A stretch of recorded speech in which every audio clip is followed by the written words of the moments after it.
Good evening to everybody and welcome to the Hobart and William Smith Academic Update from the Dean's offices. I'm Jennifer Murray, Director of Parent Programs here at HWS, and I'm happy to introduce our webinar panelists. Tonight you will be hearing from Joseph Mink, Assistant Dean of Hobart College, and Kelly Payne, Assistant Dean of William Smith College. Joining them will be Lisa Kenzig, Dean of William Smith, and David Mapstone, Assistant Dean of Hobart College. We appreciate all of our participants taking the time to join us for this webinar and to learn more about the academic resources available to your students in the Dean's offices. Please feel free to submit questions to the panelists via the chat function, and we will answer those questions as we go throughout the webinar. With that, I'd like to turn it over to Dean Payne and Dean Mink. Thank you, Jennifer, for that kind welcome and for this opportunity to connect with all of you joining us.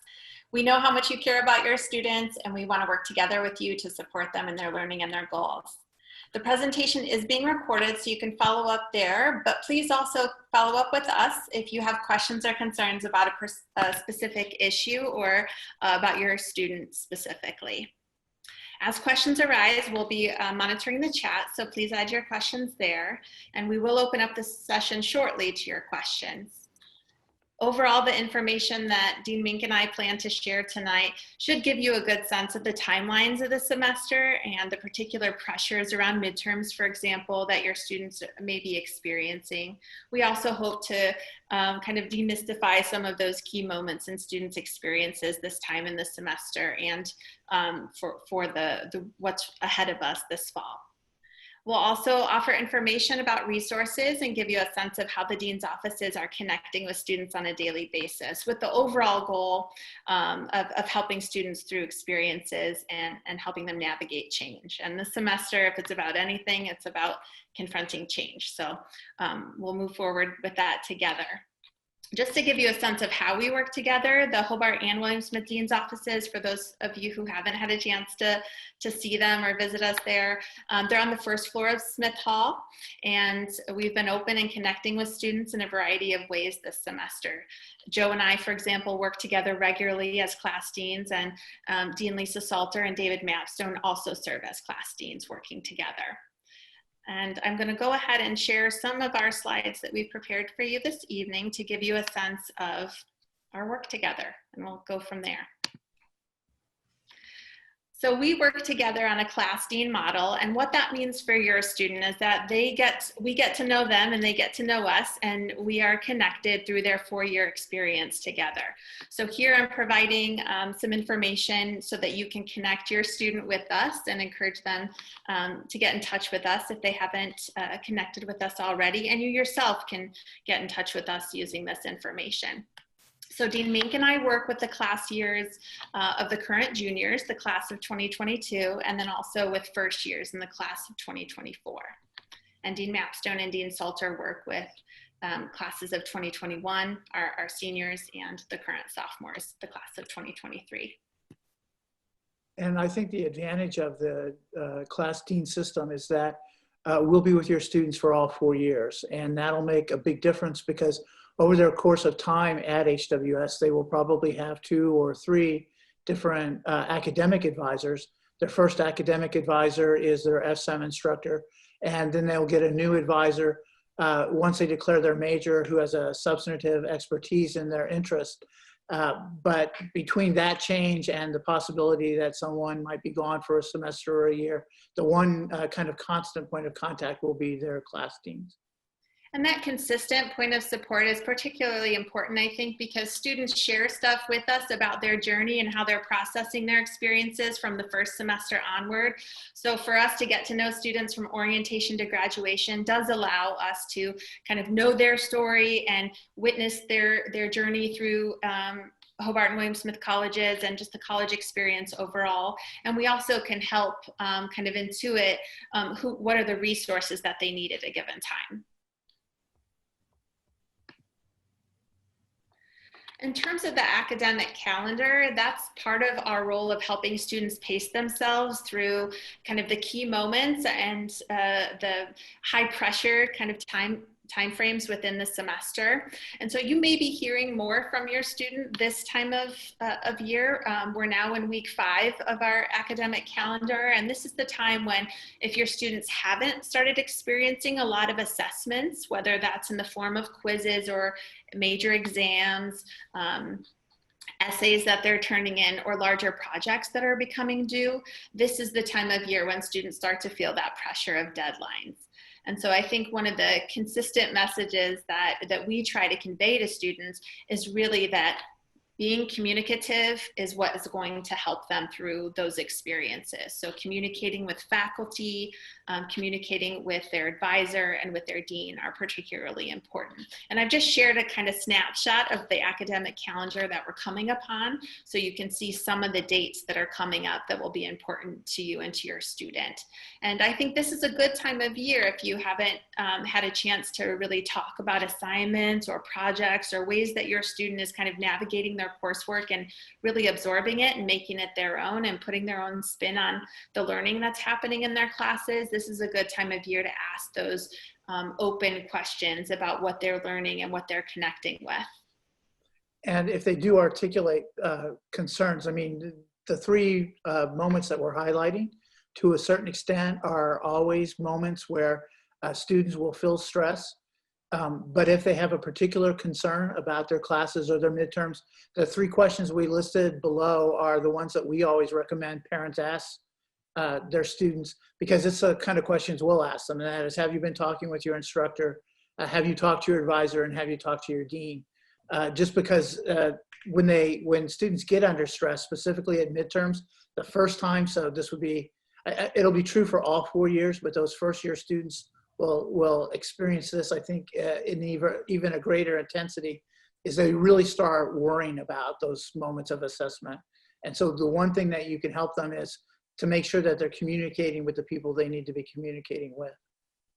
And I think for some students, you know, it really has to do with how they perceive themselves within their different classrooms. They may have different approaches and feel more comfortable, you know, following through with this communication in one class versus another. And as deans, I think we really try to listen to students and how they want to work through their problems and make sure that they have the tools to do that. So I've talked with a lot of first years in the past week, for example, about, you know, how to have those initial conversations when they're stressed or not sure about an assignment, and what to say in an office hour situation that might, you know, kind of convey where they're feeling the most stress and what questions they have really about that assignment and this moment in time within their class.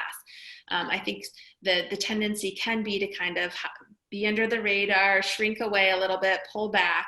But what we tend to advise students is to kind of lean into these pressures as they can, and with all the supports that we have at hand to help them through it, so that they have as much information as they can as they're moving through these questions. And so midterms really is the first time that a lot of students where their academic stress and questions kind of peak. And sometimes students ask themselves things like, is this class right for me? Should I continue with it?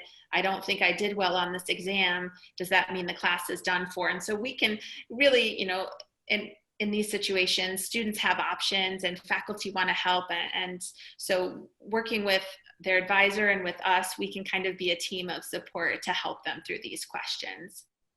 Advising and registration is another kind of key moment within the semester. So at the very last week of October, that's advising week, and students will be meeting with their faculty advisors to get a sense of what their spring semester schedule should entail, what key requirements they should aim to take classes to resolve and to move forward in their programs, and even, you know, what experiences they might think about in conjunction with their classes. So advising week is an important moment, and students are required to have that kind of moment of connection with their faculty advisor. And usually it's not that only happens during advising week. Advisors will meet with students earlier than that, but that's the key week that signals to students that registration is following.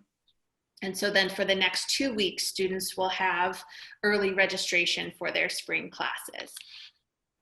Now, this is something that second, third, and fourth year students have gone through before, but specifically for the first year students, the advising week and registration, it's interesting. It's a moment of great optimism during the advising session, and then it's a moment of somewhat disappointment sometimes when they don't get the exact classes that they want. First year students register after the previous classes. And so the one thing that I always talk about with students is that they need to be patient, that in some ways their first year is a really good time to explore, that they can work on meeting goals. But some students are absolutely convinced that they have to have this particular media and society class at this semester or they won't be able to graduate on time. And that's just not the case. And so we try to help them work through that kind of moment of, like I said, at first they're very excited because they feel as that now they're taking charge and planning their schedule. And then they often experience at least some disappointment when they don't get the exact 4 classes at the exact 4 times that they wanted. I think part of it too is helping students kind of manage their expectations. If students go into the registration moment with one class of interest, they may find themselves, questioning what next when that class is no longer available, if that's the case. But working with their advisors, they can hopefully come to a point where they have several options. And especially with first year students, there are a lot of different options that they can take in terms of coursework toward goals. And often, because many of our programs are so interdisciplinary, they have options there to prepare for their programs as well. So just as a reminder, the deadline for students to declare a major is the second semester of their sophomore year. So, the goal of getting students used to meeting with their advisor and having conversations about their classes and the path that they see their academic direction taking is important to lead up to those moments, but it's not meant to be a kind of to apply further pressure for students to make those big decisions during advising week. The focus is really on preparing them for the next semester. And there's a lot of reflection that happens in those conversations about how current classes are going. The other kind of major timeline preparation and consideration this semester is thinking about that November 24th, which is our final day of in-person classes this semester, which, for us at Hobart and William Smith Colleges, of course, that's unusual and totally in response to the pandemic situation, but getting students to think through kind of what that transition is going to look like and how they're going to access resources from home when they're remote, and how that transition is going to take place is also something we're having conversations about and happy to continue having conversations about. I guess the last thing I'll say on this slide is that those 3 questions about have students spoken with their professor, have they connected with their advisor around their questions, have they reached out to the dean's office, or have the deans reached out to them?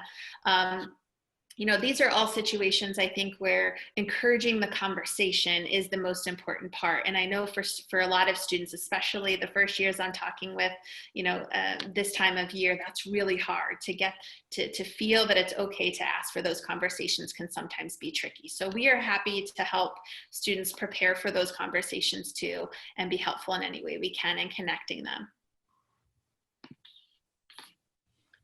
In terms of the academic resources and support, there are many different kinds, and it kind of depends on the situation that the student is in. But the general ones that we are talking to students about start with their faculty instructors.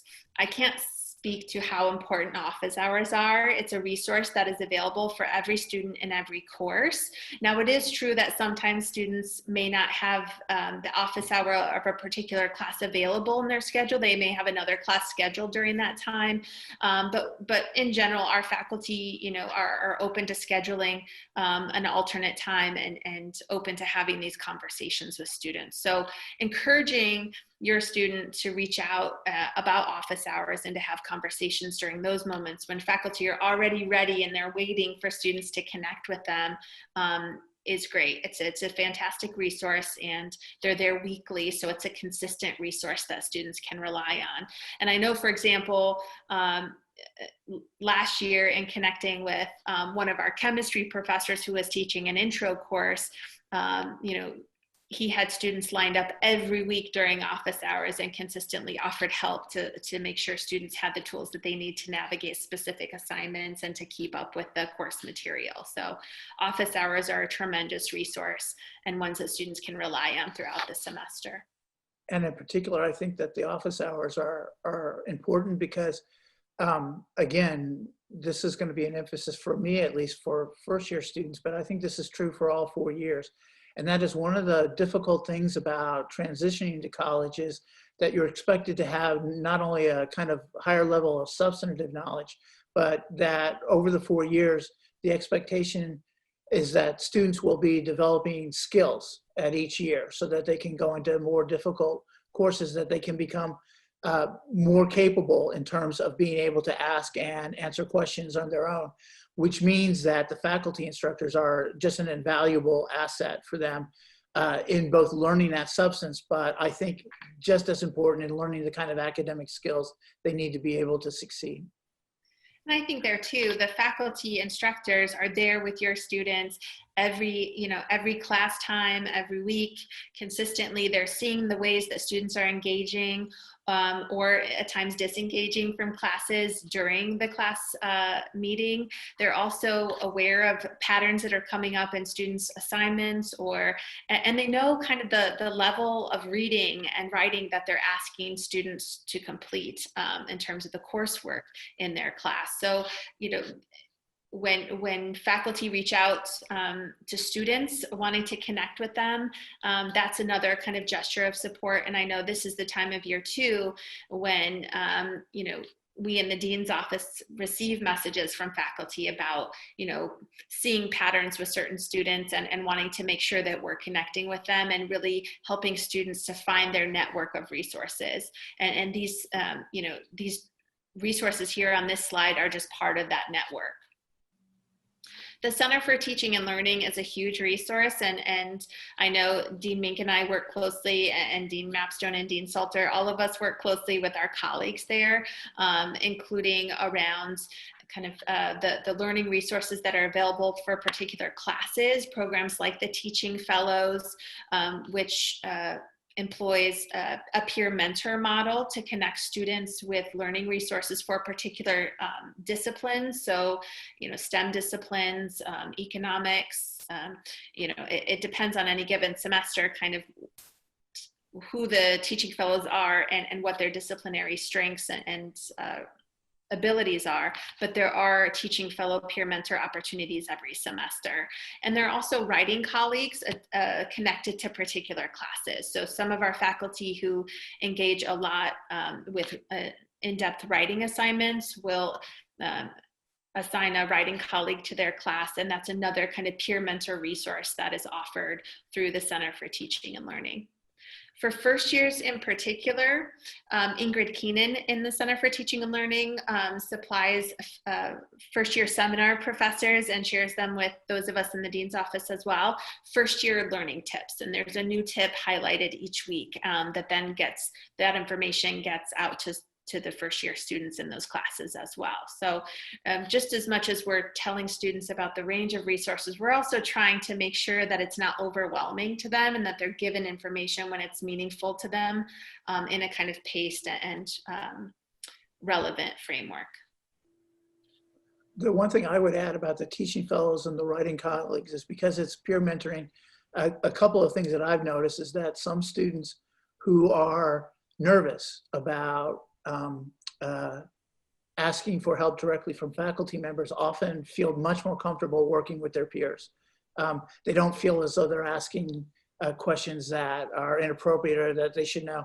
I think lots of students have the mistaken belief that they're the only person in the class who doesn't understand something. And so they're afraid to articulate that, and they're much more likely to be willing to do it to their peer mentors.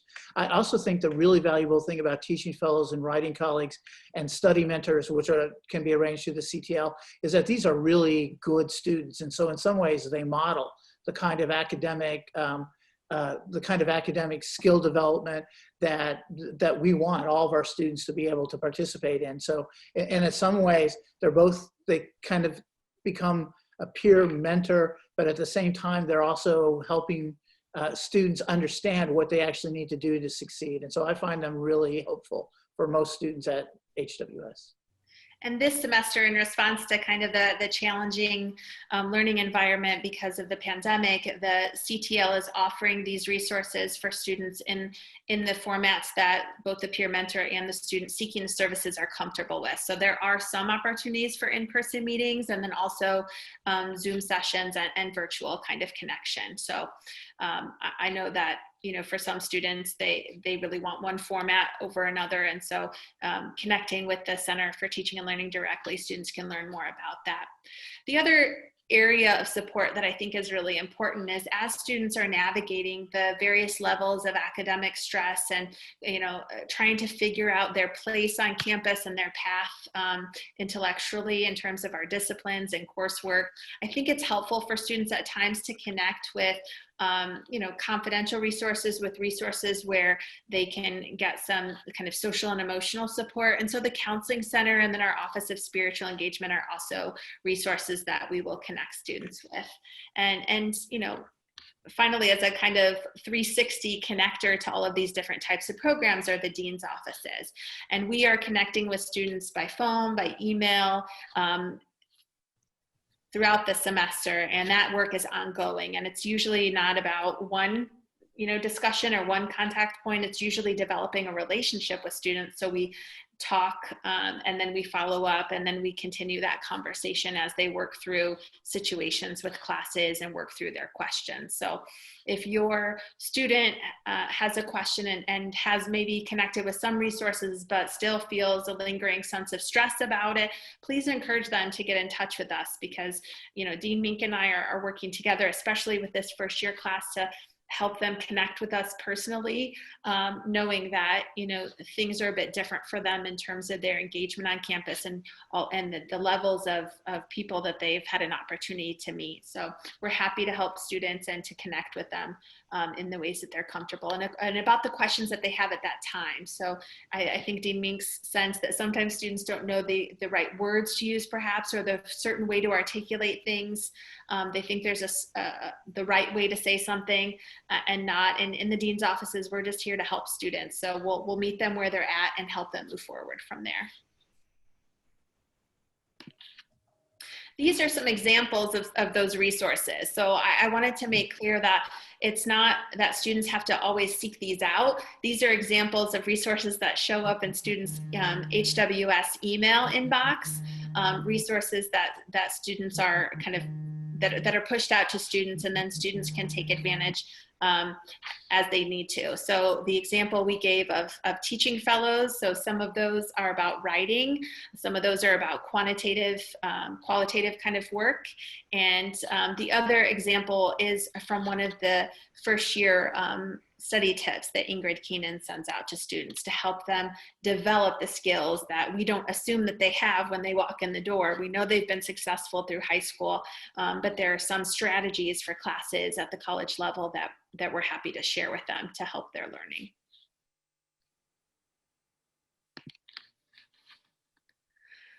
So in the dean's offices, we really do try to approach each student individually. I mean, we recognize that we're working as class deans, so we can talk to students about, you know, and help students make connections with each other across our classes. But we do try to get to know your student as a full person here on campus, having a life in the classroom, and then with various levels of involvement and other experiences, whether it's athletics or being part of a student organization or student government.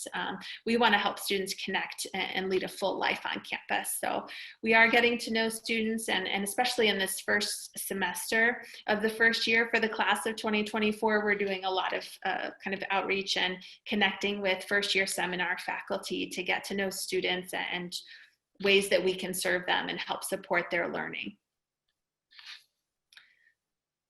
We are working with instructors, so oftentimes, I think Dean Mink mentioned this as well, that instructors reach out to us, that some faculty, students advisors, they're connecting with students regularly, and so it's not always that we reach out to students. Sometimes the faculty reach out to, often faculty reach out to us noticing that a student seems a bit more disengaged or seems to be needing some extra support or connection. And so we're happy to work with our colleagues that way as well, with the overall goal that we're all here and part of a student's team of support. And we do really approach it with that kind of collective goal. And one of the things that I think that the Dean's Office is really attempts to stress, and it's something that I don't think students realize immediately, but hopefully as they move through HWS, they'll recognize this more and more. And that is that really our goal is to help them be successful at HWS and ultimately be able to graduate.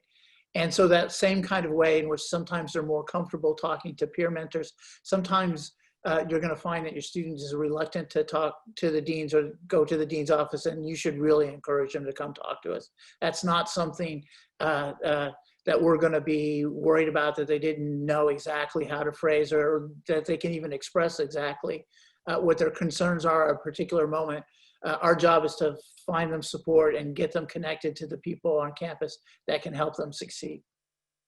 Yeah, I think it's a myth that the dean's offices function like a principal's office. I mean, we're warm and welcoming people, and we employ students in our offices to further kind of support our connection to students is direct, and it's meant to be meaningful and long term. I included this image of ways that our students perceive how the deans can be meaningful to individual students.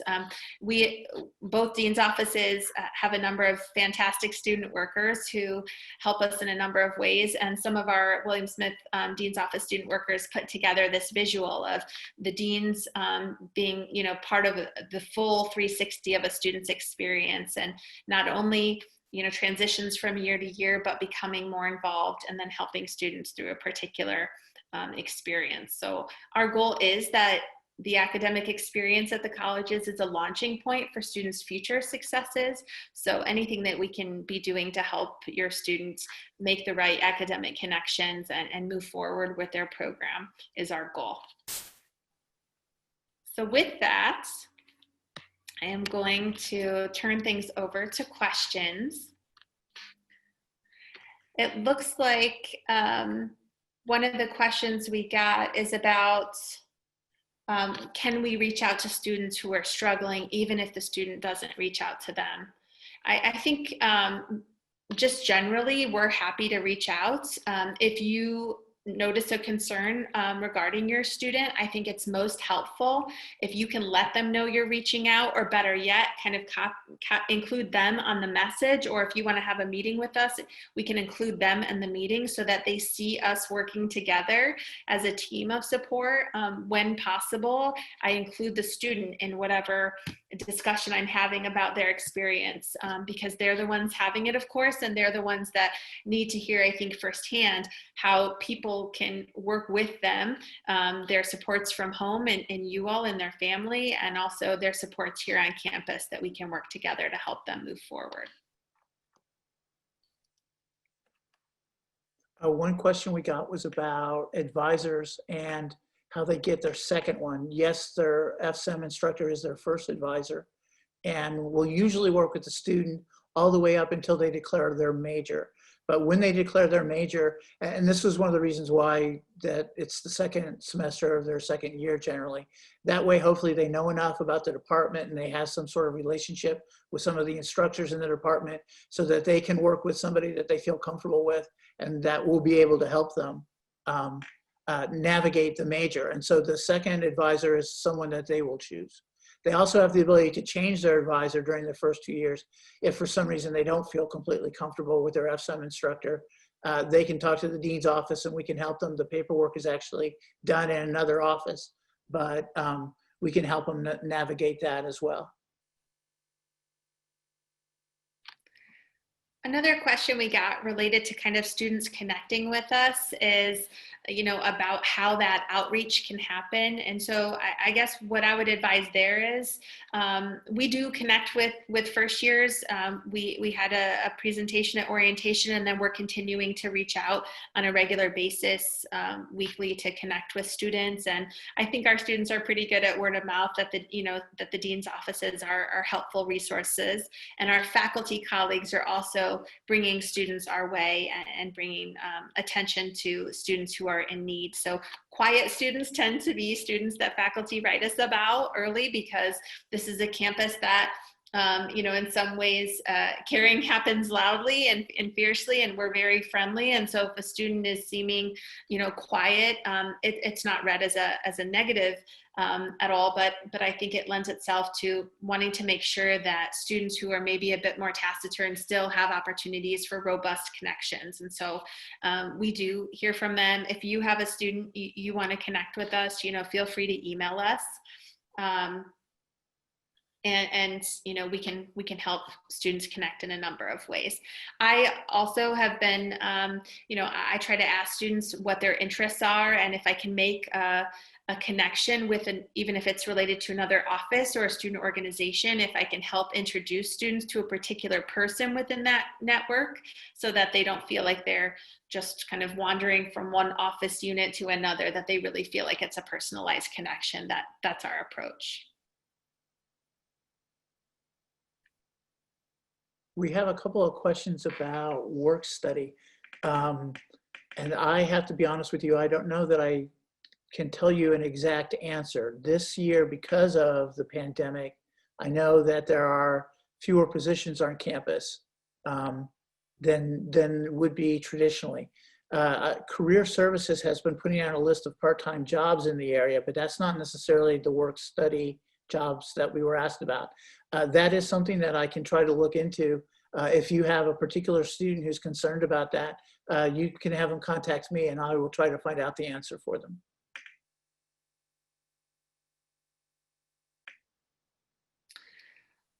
Other questions we're getting, I think, are about how closely we work with students and with parents. And I think, what we'd want to convey there is that we want to make sure to include students as much as possible. So if a student has been, maybe not as eager to come to the dean's office as we would like them to be, because we are welcoming people, but if for whatever reason they haven't found us yet, we're happy to connect with them, and you can reach out to us and let us know that a connection would be helpful. If you can let the student know that you're reaching out, I think all the better. In general, I think there are some situations where we do reach out to parents. I reached out this week in a situation where I was having trouble getting in touch with a student. And I think there are times, based on the level of difficulty or the severity of the situation, where we do see you as partners in helping a student move forward. Absolutely. We had a question about the next semester, and I do not believe that there's been any kind of decision about what will happen. I think we have to figure out the extent to which this semester we were successful with in-person classes, hybrid classes, and remote classes. And in part, it will be determined by what's happening, outside of HWS, as far as what kind of classes we'll be able to offer. I know that traditionally we believe very deeply in residential colleges and in being in person if possible. The extent to which that will happen will have to be determined by the circumstances at the end of the semester. We wouldn't be able to answer that now.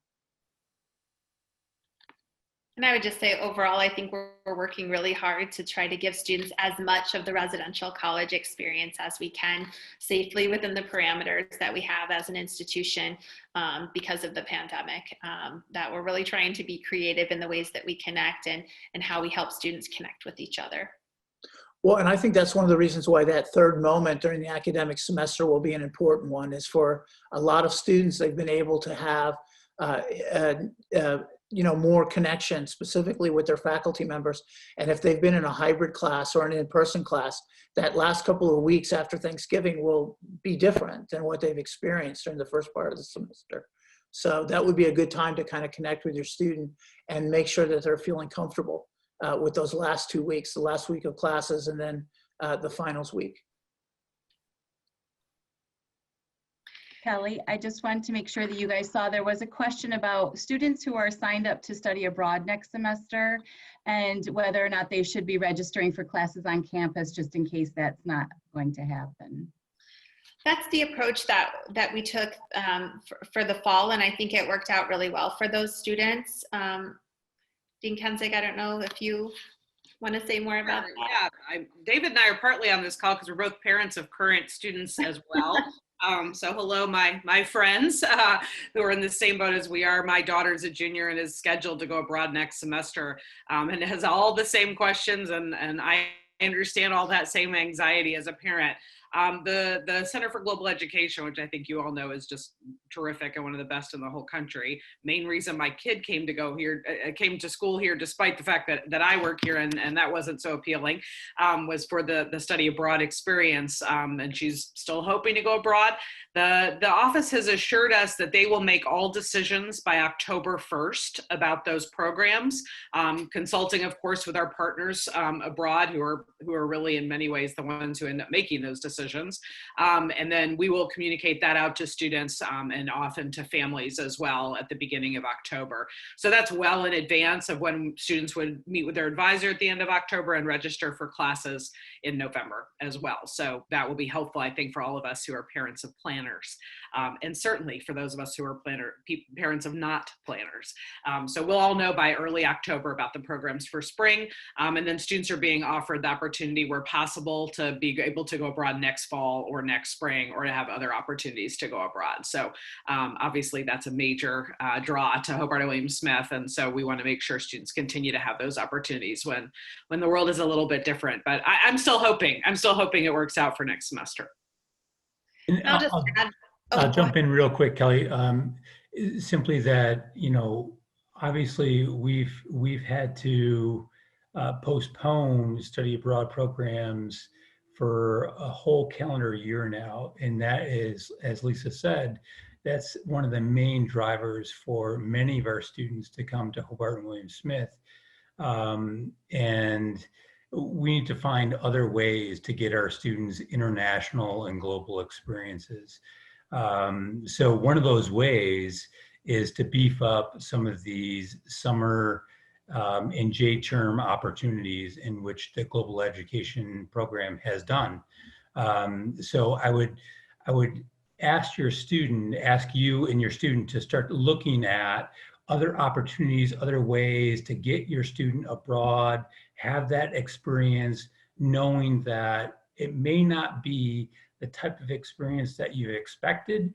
It may not be a full semester in Rome that you wanted, but knowing that we're in the midst of this pandemic, maybe a short-term summer program in Greece or in Bali, or a J-term program in Costa Rica, that might be enough to have that global experience that that all of our students are yearning for. Kelly, there are a bunch, I'm sorry, I didn't mean to interrupt you, but there are a couple of questions that I think I can answer quickly for you, and then I'll pass another one on to you. So one parent was asking if when they come to get their student in November, if they should be emptying their rooms. And the answer is, I don't think so, but I don't think that's a question we can answer right now. And the colleges will absolutely communicate with parents as we get closer to that moment. Of course, our goal is that our students will be able to come back in January. So we will keep in touch with parents about that. And the other question that I can answer is regarding flu shots, because I just checked this, and students will be getting an email very shortly, I think maybe even within the next week, about some flu shot opportunities on campus, including a flu clinic through Wegmans on campus and flu shots being offered in the Hubs Health Center.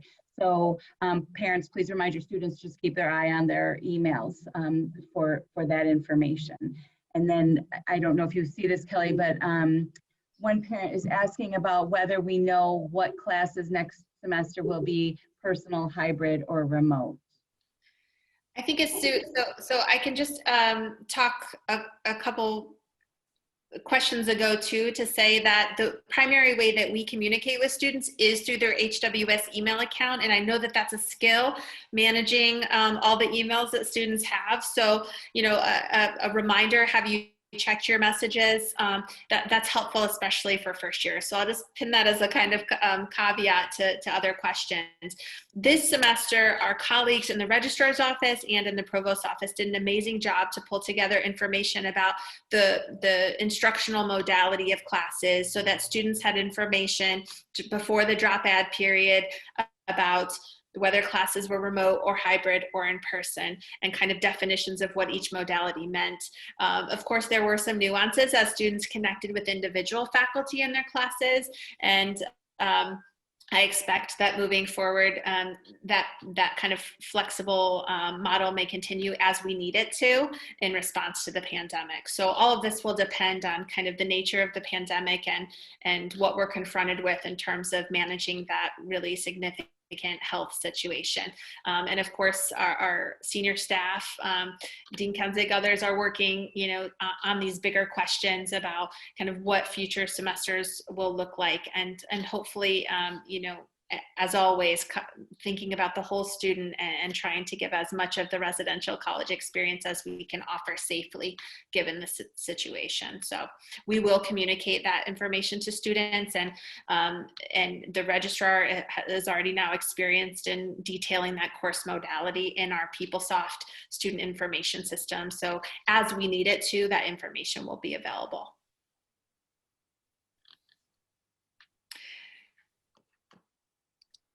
I did want to also add, more generally, thinking back to some of the questions about work study and even, you know, the flu shot question, health. You know, if your student hasn't connected with you know, some of our offices on campus that they're going to need to connect to regularly, like, you know, our career services office, or like our global education. Those programs are trying weekly to connect with students through different programs. I noticed that global education has already done an amazing job connecting with informational sessions for students, and those were put out for students in a virtual format so they can revisit the questions that they have and then follow up with the staff of the Global Education Office.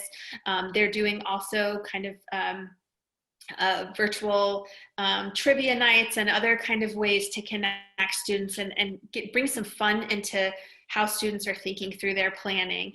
If your student hasn't had a chance to look at the Buzz, that's the weekly newsletter that outlines all of these activities. And so I will say that I'm trying to forward that and share that with first years I'm talking to in the moment, to say, well, I hear what you're saying about, you know, wanting to be in person or outside. Have you thought about these experiences that are offered in that way? Or, you know, what about the outdoor yoga sessions, or getting connected to HWS Mindfulness, which does a weekly meditation session for students, or, you know, connecting with the Intercultural Center and all the rich programming that they're offering, or, you know, things like planning to go for a walk and talk about something with the students you're connected with, doing it safely, of course, with social distancing and all of that, but you know, taking walks after seeing a movie. Tonight, the John Lewis film Good Trouble is we're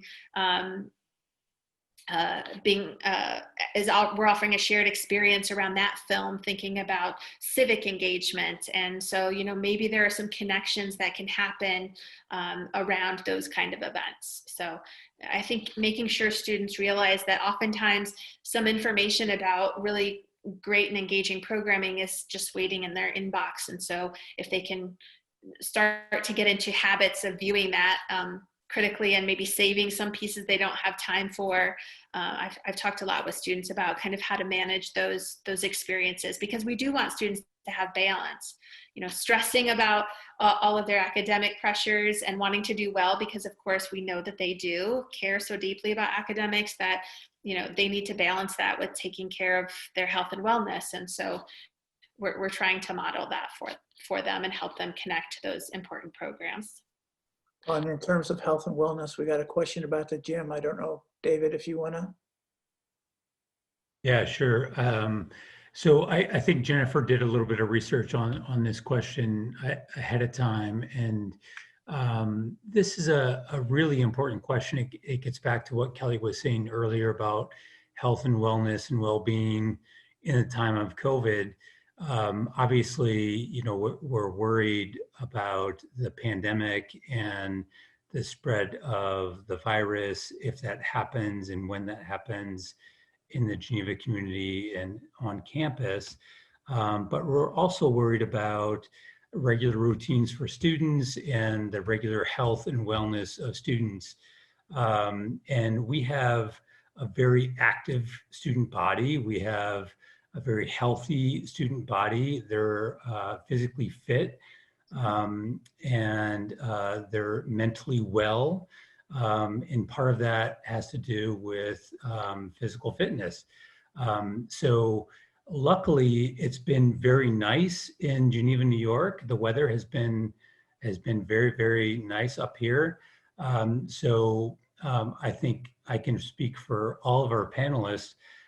We've been seeing a ton of students outdoors, using the outdoors to exercise, to run, to walk, doing yoga out in their yards, out in the students' yards, out on the quad, having exercise classes, those sorts of things that are going on that don't require us to use a physical space inside in a gymnasium or a weight room or something like that, where students are likely to be more likely to spread the virus. So we know that we're subject to state and county laws and policies.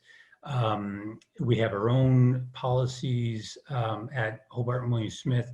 We're trying to make sure that we balance the spread of the virus if it occurs within the county and within campus, within the community. So we're trying to mitigate as much as possible, but also at the same time, keep students, allow students to be as healthy as possible. So at this point, while the weather is good, we see students exercising outside and being able to do that. When the weather starts to turn a little bit, we're going to start to look to open up those inside exercise facilities so that students can exercise inside. We think that that's going to happen within probably another week or so, but that's all fluid. It all depends on how this pandemic goes and how things kind of go throughout the community and then throughout the fall. But for right now, I can tell you that yes, we'd love to have the gyms open, but our students are being very resourceful and they're making the best of the wonderful weather in Geneva, and they're exercising outdoors right now, and we're seeing it every day as we drive through campus. I'll also say that I've been really impressed with how students are making use of the Geneva community in general for their walks and for finding fun places to connect. And I've talked with a number of students about their plans to go to the farmers market down by the visitor center and then have a walk, or I've seen students down there myself when I'm walking with my son. So there's a lot here in terms of enjoying the outdoors and trying to connect to this beautiful area that I know draws so many students. And there are a lot of lake views to take advantage of this time of year for sure, as the leaves start to change and we embrace autumn. I see that we have a question about kind of how we're managing the pandemic and about testing. And Lisa, I wonder if that's something that you might be able to help give some context to, and the ways that we communicate what the plan is with families. Yeah, absolutely. So I think all of you know who are on the various parent Facebook pages and social media that we did have a cluster here tied to certain, social gatherings, and everyone was sort of connected with that. We responded very quickly. Ontario County Health Department were terrific partners to us, and we, identified those students. They were moved to isolation very quickly, and we quarantined a whole lot of other students, and we did a lot of testing in that week of any student that we and or the health department, so it was both of us all working together, many overlaps of courses of folks with the contact tracers from the health department, identifying folks that may or may not have been connected with those students, and we just immediately acted to quarantine anyone that we had any concerns about. And so that was a very active week of testing of almost 1,000 folks. And then we've moved back into our more random testing that we're doing. So between 30 and 40 students a day. We've been doing 7 days a week, driving those test results out to Boston every single day and getting the results back in about 24 hours. So we're back to that kind of 250 to 300 a week. We are testing randomly, but we are also testing anyone that could possibly have had any kind of exposure or is worried they would have had any exposure, even if the health department has not picked them up on the tracer. So that was hard. That was hard for everyone involved. It was difficult for me, both as a dean and certainly as a parent with the student here. And I know David felt the same way, but we were, I think, all really impressed with how quickly everyone responded. Again, everybody who works for the colleges, but also with Ontario County Health. And I think we're really fortunate. I've certainly talked to many colleagues around the country at various colleges and universities about all the challenges that we're all dealing with. I appreciate our president's commitment to want to try to keep us as much in person as possible. But I also respect very much her leadership in making the decision that we needed to, act very, very quickly, which was exactly the right thing to do. And certainly the county, great partners in that. Other schools and folks I know of, sometimes the county health department, it's a little more of a challenging relationship in some of the communities I know about. And we've been very fortunate here to just really be working very closely with Ontario County Health.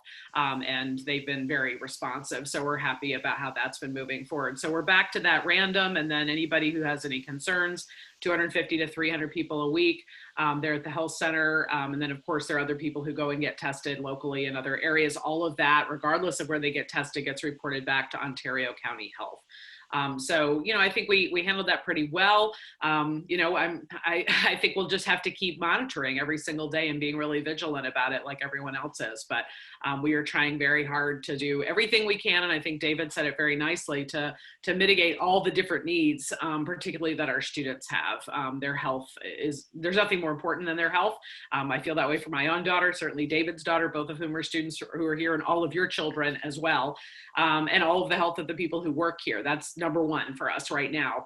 And we also know that students want to be here. Most of you want them to be here.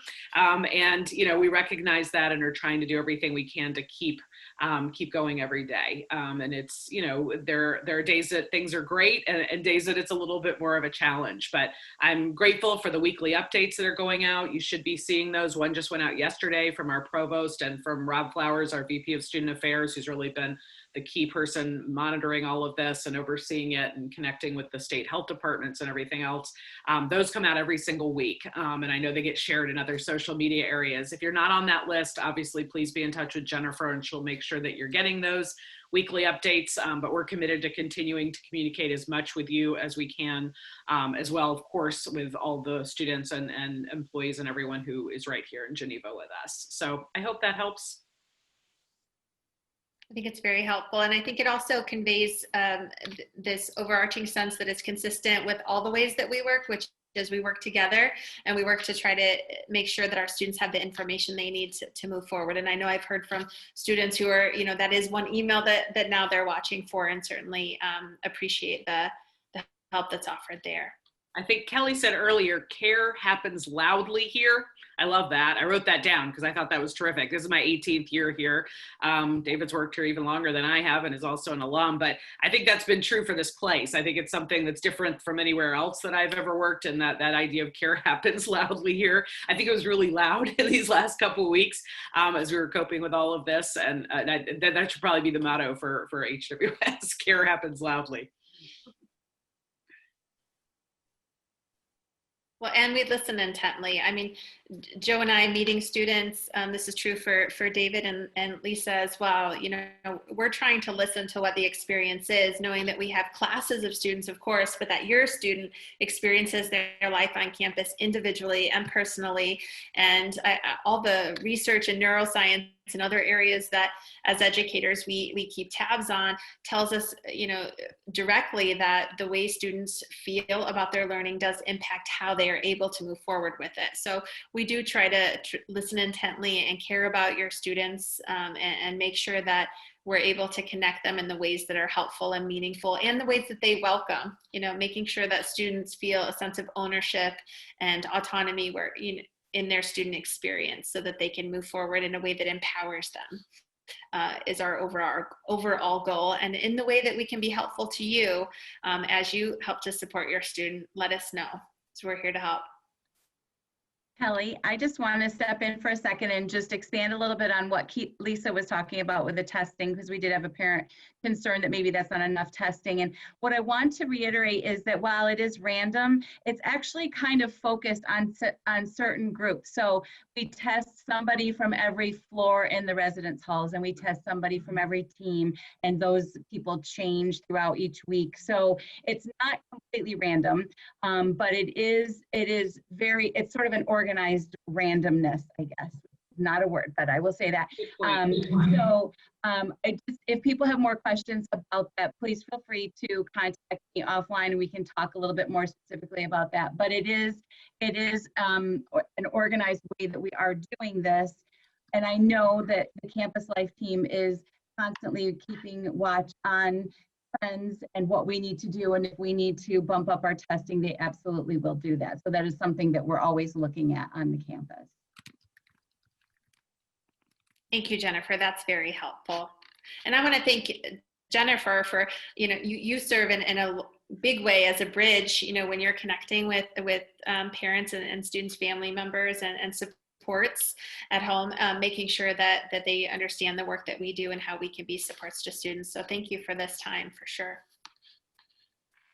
I would say I know a few of you are writing kind of individual questions about your child's experience in a certain residence hall, et cetera. It'd probably be great if you reached out to the class dean, and then they can get connected with residential education, and find out what's kind of going on there. So I don't want to get too much into each individual student's experience, because of course our kids would kill us if they had any idea that we were talking about them specifically.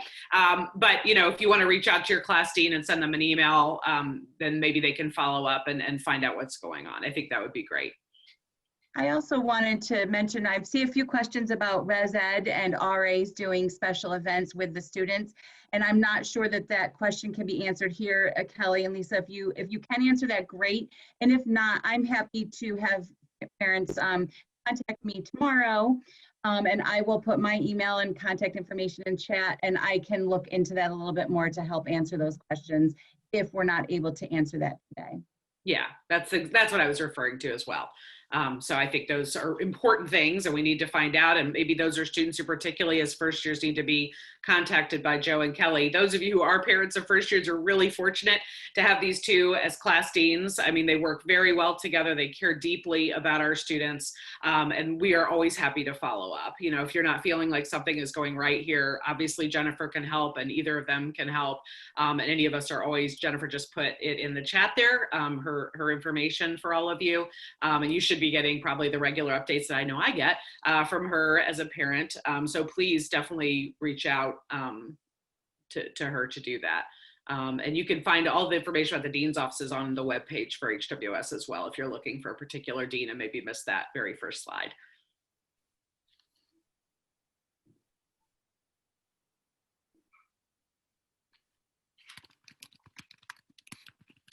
Just answer one more question about whether or not Dean Mapstone still works with the class of 2023. Yes, as the class dean model, we move forward with our classes. So yeah, so we'll definitely, you know, if you reach out to us, we'll get in touch, and we're here to help and to help support your student, and in the ways that you can encourage them to get to know us and to be a presence in our inbox and in our office, and when they have questions, you know, we're happy to help, and so please reach out and let us know how we can be helpful. Well, Kelly, oh. sorry, go ahead, Joe. Well, and specifically, and this is kind of as this is winding down, but for me in particular, I think that one of the things that you could do is that, well, we're trying to reach out specifically to the first year students as much as possible so that we can meet them as early as possible. It would be to encourage your student to email us, set up an appointment, set up a Zoom meeting, even if they don't have a particular concern or frustration at the moment, just so that we can meet and get some idea of who they are. I mean, that's the kind of thing that is important for when something does happen, that we already have somewhat of a relationship, that we know them a little bit at least. And so really encourage your students to contact us. And I would say whether it's because there's a problem or concern, or because something really exciting is happening in their class and they're coming alive in ways that you're really impressed with and talking about what they're reading, we're happy to connect with them in all of those scenarios. So I don't want to make it seem, I mean, we're getting messages from faculty too that students are outstanding in class and really reaching beyond the course expectations too. So we're happy to connect it, you know, in the full spectrum of student experience here. Yeah. And thank you so much, Jennifer, for this time tonight. Yeah, my pleasure. I had a student today. Oh, sorry. Go ahead. I had a student today who I had a Zoom with because he did have a question. And then we spent almost the rest of the time, which was the question was answered like in 35 seconds. And then we spent like 10 minutes talking about his SM because he likes it so much. So that's the kind of thing that we like to hear. And we are just about, we're at our end of our time, but there's one last question, which I think is a really interesting question. What is your impression on how first year students are acclimating to all of this change and emails and Zooms? And what is your impression on how they're doing? A lot better than we are. They're resilient people. They are really resilient people. It's pretty amazing. I don't know, Kelly, Joe, you're working with them the most. What would you say? I would say that they're approaching it with heart and with the strong characters that they came to us with, and they're really trying to problem solve in all the ways they know how. And so it's really been impressive to see. And like Joe, I've talked to students who are saying, I love all my classes, I'm so excited, or this class, what we're reading in this class applies to this one. And we talk about, well, what kind of a student are you in your class? Are you one that raises your hand, whether it's in Zoom or not? Or are you a student who mostly, you know, listens and waits for an opportunity? And so I think students are really experiencing this in the ways that feel comfortable for them. And, you know, there may be students who are more boldly kind of participating in classes within their first year experience than others, or maybe louder in one class than another. And so it really is individual, but my sense is they're doing you know, the best work they can, given how they're feeling that particular week. And, so far, you know, things look good, but there are some challenges. You know, certainly I think that students aren't meeting as many students gathered, you know, for these large gatherings that we're known for, you know, does present some challenges. So we're trying to be creative in how we connect with them too. And so, you know, and how we connect them with other students. One thing I have noticed with first years is that they want to connect to students in other class years. So we've been doing some things in the dean's office to try to introduce them to students in other class years as well, and to programming that cuts across class years, because I think they're yearning for those kind of experiences too. So we're working with them as they come to us, but my sense is that they're doing, you know, a great job, and that they're really trying to put the best foot forward in classes. And I'd build on something Kelly said, and that is that I think that it took them a little bit longer this semester to begin to reach out and make those connections. And it always takes a full semester or even a year, I think, for students to fully find their place. And they did get off to a slower start, but I think the last few weeks that I've had a lot of interactions with students, that they're feeling more comfortable and that they're feeling like they are beginning to meet people, and specifically across class years was something that wasn't very easy to do. And I think that they're now being much more proactive about it. Well, this is a wonderful way to wrap this up. I want all parents to know, as you can see, there's an amazing resource within the William Smith and Hobart Dean's offices for all students. They're my favorite place to go to when I have questions. So I know that your students are in great hands when they go and talk to their deans, and you should absolutely encourage them to do that. I want to thank everybody, Kelly and Joe, Lisa and David, for being a part of this. It's a really wonderful way to bring the office or home or wherever we might be to our families and our parents. And again, if anybody has any questions that we did not get to tonight, or any other questions you would like us to answer, you can contact any of the deans, or you can contact myself at murray@hws.edu. And with that, I think we will sign off. Thank you very much, Kelly and Joe and Lisa. Thank you. Thank you.